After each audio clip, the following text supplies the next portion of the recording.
Once we will do some cleaning and all the activities has been performed, we will do close and apply, and we will design some of the elements here in the Power BI desktop in the canvas. This is a canvas view.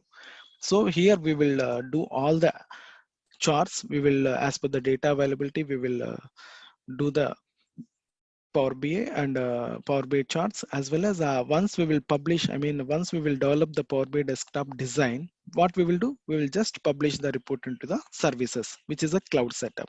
From here only, we are going to share the reports to the customers, end users, not from here. This is our development. These are all get data, transform data, and design reports. All are the development activities where we are going to spend our most of our time. So end user, they can able to navigate and they can see all the visuals and they will take the decisions accordingly after publishing the reports only. This is the flow of Power BI.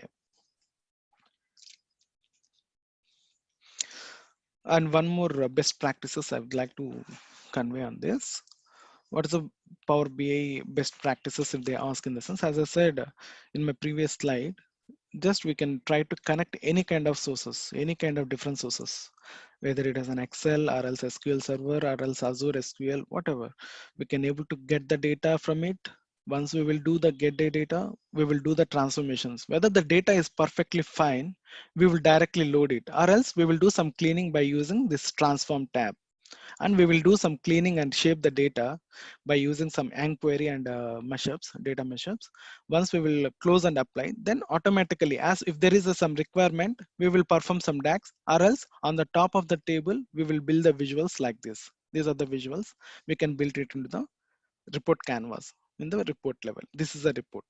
So once the report has been developed, then we will publish the reports. In the DAX, I will share it later, because that is a one more advanced concept where, as per their business requirement, we will apply the DAX, data analysis expression. That is either calculated column or else measure. There are the two different concepts are there in DAX. I will share you later, because as of now, we have to pull the data, transform the data. Why we are going to transform the data? If there is an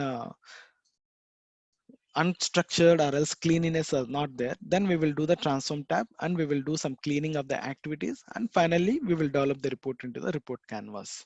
Like this is the best practice to work on the Power BI. Power BI, how it is works in the Power BI.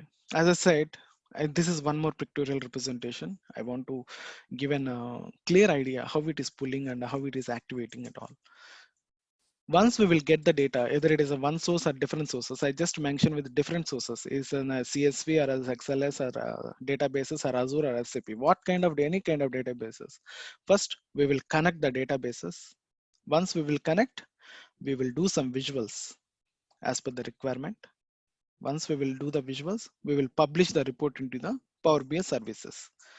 And this visuals, some of the databases are directly connected to the, suppose if we can take SharePoint, it will automatically connect to the Power BI services. So that's why I just given one more icon with connect to the Power BI services, which is a cloud based, because Power BI itself is come with Office 365. That's why. Once we can develop the visuals, we will publish the report into the service canvas. On service, whether based on the databases, if you need a gateway, we can give some relationship there. If you don't require any gateway, then automatically it will can able to schedule the reports, because each and every day we are going to do the refreshes, automatic refreshes. These are all fully automated, no need any manual interruption. Like manually we have to trigger the data sets like that. Automatically we can able to do the refreshes by using Power BI gateway. I will tell you like there are different gateways are there. As per the requirements, we will go either it is an on-premises or else personal gateways for refresh purpose only. So once we will publish the report, we can share the access to the end users. Like either they want it as a mobile app or else tablets or else desktop from their views. So we can give the access to the end users and they can visualize the data. Once we will visualize, they will take the decisions on the top of it as per the data, and once they will see the visuals on that. So this is how the Power BI is going to work. We are going to push and we are going to extract the data into the desktop, and once we will build some visuals, we will publish into the services.